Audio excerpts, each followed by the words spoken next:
Assalamu alaikum. আমি Rezwana আদবিয়া, working as an audiologist and clinical speech language therapist at CSCare. আজ কথা বলবো hearing impairment অর্থাৎ শ্রবণ প্রতিবন্ধকতা প্রসঙ্গে। সহজভাবে বলতে গেলে শ্রবণ প্রতিবন্ধকতা হচ্ছে একজন ব্যক্তির এমন অবস্থা যেখানে সে আংশিক বা সম্পূর্ণভাবে শুনতে অক্ষম। তবে সকলের ক্ষেত্রে এর মাত্রা ও ধরন এক নয়। ব্যক্তিবিশেষে এর পার্থক্য রয়েছে। সাধারণত মাইল্ড, মডারেট, সিভিয়ার এভাবে পর্যায়ক্রমে এর মাত্রা নির্ধারণ করা হয়ে থাকে এবং কানের যে অংশ বা যে অংশের জটিলতার কারণে এই প্রতিবন্ধকতা দেখা যায় সে অনুযায়ী এর ধরন নির্ধারণ করা হয়ে থাকে, যেমন কন্ডাকটিভ, সেন্সরি নিউরাল অথবা মিক্সড। আর এই ধরন ও মাত্রা আইডেন্টিফাই করা হয় বিভিন্ন হিয়ারিং টেস্টের মাধ্যমে।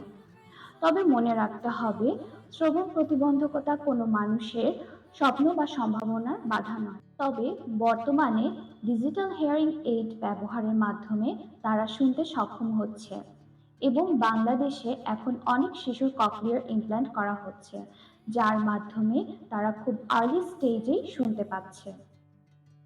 এতে তাদের আর্লি কমিউনিকেশন স্কিলের ক্ষেত্রে যে বাধা বা ডিলে হয়ে থাকে তা খুব আর্লি ইমপ্রুভমেন্ট করা পসিবল হচ্ছে। এক্ষেত্রে ডিভাইস ব্যবহারের পাশাপাশি সবচেয়ে ইম্পর্ট্যান্ট স্টেপ হচ্ছে অডিটরি ভার্বাল থেরাপি। এর মাধ্যমে একটি শিশু ভার্বাল কমিউনিকেশন করতে শেখে। প্রপার অডিটরি ভার্বাল থেরাপি পেলে তারা তাদের নিডগুলো ভার্বালি এক্সপ্রেস করতে পারে এবং অন্যান্য সকল শিশুর মতোই স্বাভাবিকভাবে বেড়ে ওঠে এবং জীবনযাপন করতে পারে।